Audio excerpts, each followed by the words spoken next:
Hello, this is Juhi Shukla. कैसे हैं आप लोग? In the last video I will talk about some bright side of PhD and this video I will talk about some black side of PhD. So start करते हैं हम अपनी आज की वीडियो। अगर आपको ये वीडियो अच्छी लगे तो please like, share and comment जरूर कीजिएगा। So my first point is black side of PhD. Firstly मैं बात करती हूँ स्टेबिलिटी की। सो स्टेबिलिटी के नाम पे हमारे लिए सिर्फ पीएचडी स्टूडेंट्स को सिर्फ स्कॉलरशिप मिल रही होती है, उसके सिवा उसे कुछ नहीं मिल रहा होता है। सो ऐसा नहीं है कि वो अपनी स्कॉलरशिप इकट्ठी कर करके वो कुछ महल खड़ा कर लेगा, तो ऐसा कुछ नहीं होता है। सिर्फ आप अपना खाना खजाना ही कर सकते हैं, उसके सिवा कुछ नहीं कर सकते हैं। और दूसरी चीज कि अगर ऐसा भी नहीं है कि आपने पीएचडी कंप्लीट कर लिया उसके बाद आपके गवर्नमेंट के सब लोग कह रहे हैं भैया तुम आ जाओ हमारे यहाँ जॉब कर लो, ऐसा कुछ भी नहीं होता है। ऐसा नहीं है कि पीएचडी के बाद आप डायरेक्ट जॉब कर लेंगे। मैं प्राइवेट यूनिवर्सिटी की बात नहीं कर रही हूँ। प्राइवेट यूनिवर्सिटी के द्वार आपके लिए हमेशा खुले हैं, तो वहाँ आप कभी भी जा सकते हैं। लेकिन मैं गवर्नमेंट की बात कर रही हूँ, वहाँ पे आपको जॉब लगने में, आपको स्टेबल होने में काफ़ी अच्छा खासा टाइम लग जाता है। सो स्टेबिलिटी की ये कंडीशन रहती है after PhD and during PhD. बात करते हैं अर्निंग की।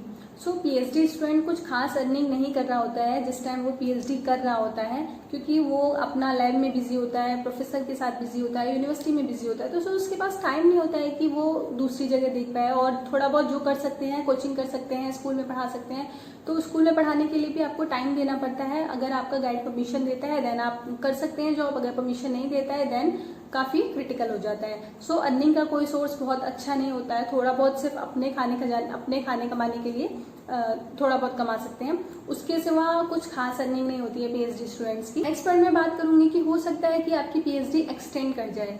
मीन्स आपको अगर स्कॉलरशिप मिल रही है तो वो आपको 5 साल तक ही मिलेगी। उसके बाद अगर किसी कारणवश आपकी पीएचडी एक्सटेंड कर जाती है, तो अगर आपको 1 साल और करना पड़ जाए काम, सो आपको उसी लैब में काम करना पड़ता है बिना किसी सोर्स ऑफ इनकम के। मीन्स अगर आपने 5 साल में पीएचडी नहीं कंप्लीट की है तो छठा साल अगर आपको लग गया है तो आपका पूरा साल आपको वहाँ काम करना पड़ेगा, क्योंकि आपका प्रोजेक्ट है, आपको काम करना पड़ेगा, आपको कंप्लीट करना पड़ेगा। तो उसके लिए आपको कोई भी आपके पास सोर्स ऑफ इनकम नहीं होता है, आपको फ्री में काम करना पड़ता है। नेक्स्ट बात करूंगी कि ऐसा नहीं है कि सब कुछ आपको यूनिवर्सिटी और लैब ही प्रोवाइड करा दे। कुछ चीजें आपको खुद भी खरीदनी पड़ जाती हैं। माना आपको किसी मटेरियल की जरूरत पड़ती है, मटेरियल यूनिवर्सिटी या फिर लैब आपको अवेलेबल कराएगा, लेकिन वो जाने कब कराएगा उसके लिए टाइम लगेगा, क्योंकि उनका पूरा प्रोसेस होता है कि ये है वो है, बहुत सारी चीजें। तो बहुत बार ये होता है कि स्टूडेंट्स को अपने पॉकेट से ही अपना मटेरियल खरीदना पड़ता है और एक्सपेरिमेंट करना पड़ता है मोस्टली केसेस में।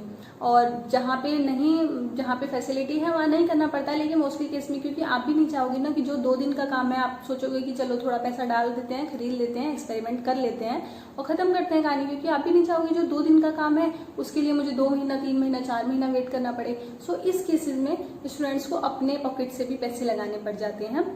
नेक्स्ट बात करते हैं फाइनेंशियल क्राइसिस। हो सकता है कि आपको फाइनेंशियल क्राइसिस भी फेस करना पड़े। जैसे कुछ स्टूडेंट्स ऐसे होते हैं कि उन्हें अपने घर को भी सपोर्ट करना होता है, उनको अपनी फैमिली को भी सपोर्ट करना होता है। तो वहाँ पे आपको, अगर आप अपना भी काम कर रहे हैं, आपको इधर भी पैसा लगाना पड़ जाता है, आपको अपनी फैमिली को भी सपोर्ट करना पड़ता है। तो उस केस में हो सकता है कि आपको पैसे की थोड़ी दिक्कत उठानी पड़ सकती है, क्योंकि आप पीएचडी को छोड़ नहीं सकते हो और कुछ अच्छा कर नहीं सकते हो अभी। सो वहाँ पे आपको थोड़ी सी प्रॉब्लम फेस करनी पड़ती है। ये सबसे कॉमन प्रॉब्लम है अपने बॉस के साथ डील करना। अगर आपका boss region, religion and gender specific है देन आपको प्रॉब्लम फेस करनी ही करनी पड़ेगी। फिर आप चाहे कितना भी अच्छा काम करके प्रेजेंट कर दें, वो आपसे कभी खुश नहीं होने वाले हैं। सो अगर आपके बॉस ऐसे हैं तो आप को प्रॉब्लम्स फेस करनी ही करनी पड़ेगी। हाँ, सब ऐसे नहीं होते हैं, मैं ये बिल्कुल नहीं कहना चाहूंगी कि सब ऐसे ही होते हैं, लेकिन अगर ऐसा है देन आपको प्रॉब्लम डेफिनेटली फेस करनी पड़ेगी। नेक्स्ट मैं बात करूंगी फ्लेक्सिबिलिटी की। सो अगर आप एक एक्सपेरिमेंटल साइंटिस्ट हो, आप एक्सपेरिमेंटल आपको काम करना है, आप कर रहे हो, तो आपके पास कोई टाइम को लेके आप बिल्कुल वो नहीं हो सकते हो कि मैं इस टाइम को यूनिवर्सिटी को छोड़ दूंगा, इस टाइम को लैब को छोड़ दूंगी। वो आपने अगर कोई अपना एक्सपेरिमेंटल लगाया है, आपने कोई काम कर रहे हैं, तो अगर आपको रात के 2 बजे भी जाके अपना काम को चेक करना पड़े तो आपको जाना पड़ेगा, क्योंकि आपका काम है, आपका एक्सपेरिमेंटल है, आपको देखना ही देखना पड़ेगा।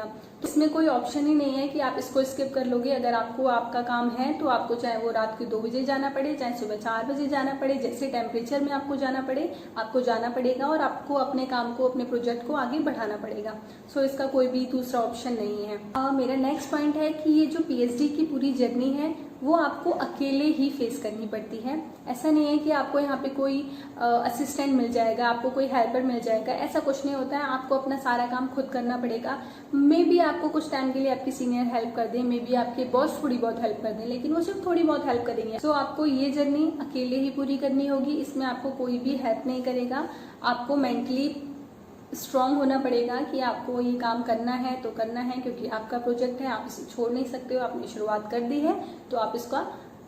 नेक्स्ट पॉइंट पे मैं बात करूंगी लॉट्स ऑफ फेलियर। जैसे कि मैंने लास्ट वीडियो में आपको बताया था कि फेलियर्स के ये प्लस पॉइंट्स हैं, लेकिन इसके जितने प्लस पॉइंट्स हैं उतने माइनस पॉइंट्स भी हैं। क्योंकि अगर आप बार बार फेल हो रहे हो, बार बार चीजें कर रहे हो, तो अगर आपने खुद को मेंटली प्रिपेयर कर लिया है कि ठीक है हम इस चीज को ऐसे करते रहेंगे, लेकिन अगर आपने खुद को मेंटली प्रिपेयर नहीं किया है तो वो आप डेफिनेटली डिप्रेशन में चले जाएंगे। क्योंकि ये एक ऐसी जर्नी है कि आपको बार बार फेल होना ही होना पड़ेगा। आप रिसर्च पेपर भेजोगे, आगे से वो कैंसिल हो जाएगा, फिर भेजोगे, फिर कैंसिल हो जाएगा, फिर भेजोगे, फिर कैंसिल हो जाएगा। कभी उसमें कोई प्रॉब्लम, कभी उसमें कोई प्रॉब्लम। आप कोई भी चीजें भेजते हो तो रिजेक्ट होना तो मतलब फर्स्ट ऑप्शन ही रिजेक्ट होना होता है। वैसे तो काफी आदत पड़ जाती है कि आपको फेलियर से डर नहीं लगेगा, इसको डर लगने लगता है, उसके लिए काफी ज्यादा खतरनाक भी हो जाता है। सो बच्चे, कुछ स्टूडेंट तो डिप्रेशन में चले जाते हैं कि हमारा काम हो ही नहीं रहा है, चीजें आगे बढ़ ही नहीं रही हैं, बहुत सारी चीजें हैं, बहुत सारी चीजें फेस करनी पड़ती हैं। मीन्स फेलियर आपको कंटिन्यूअसली मिलता ही रहेगा। अब आपको ये देखना है कि आप इसे किस फॉर्म में लेते हो, आप प्लस पॉइंट में लेते हो या माइनस पॉइंट में लेते हो। नेक्स्ट पॉइंट में मैं बात करूंगी that is the funding issue. Funding issue भी काफी होते हैं। मीन्स आप किसी टॉपिक पे काम करना चाहते हो, आपके गाइड किसी और पॉइंट पे काम कराना चाहते हैं, सम फंडिंग रीजंस। सो हो सकता है कि आप किसी पे काम करना चाहते हो, कोई प्रोजेक्ट लिख रहे हो, वो उसको एक्सप्लोर ही ना करें, वो चीज़ों को आगे बढ़ाए ही नहीं, तो फिर आपके करने का कोई फायदा नहीं होता जब तक गाइड इसको सपोर्ट ना करें। सो ये इस तरह के इश्यूज भी बहुत आते हैं कि आपको फंडिंग इशू काफ़ी ज़्यादा होते हैं। Next point is fellowship late आना। क्या होता है कि फेलोशिप जब तक आपकी, ये तो नहीं है कि हर महीने आपको मिल जाती है, कभी 2 महीने नहीं आई, कभी 4 महीने नहीं आई, कभी 6 महीने नहीं आई, लेकिन जब मिलेगी तब तो आपको अच्छी मिलेगी, जब आएगी तब तो अच्छी बात है, लेकिन जब नहीं आ रही है तब की केस में क्या करें। सो ये भी एक अच्छा खासा प्रॉब्लम क्रिएट कर देता है। Next point is lack of purpose.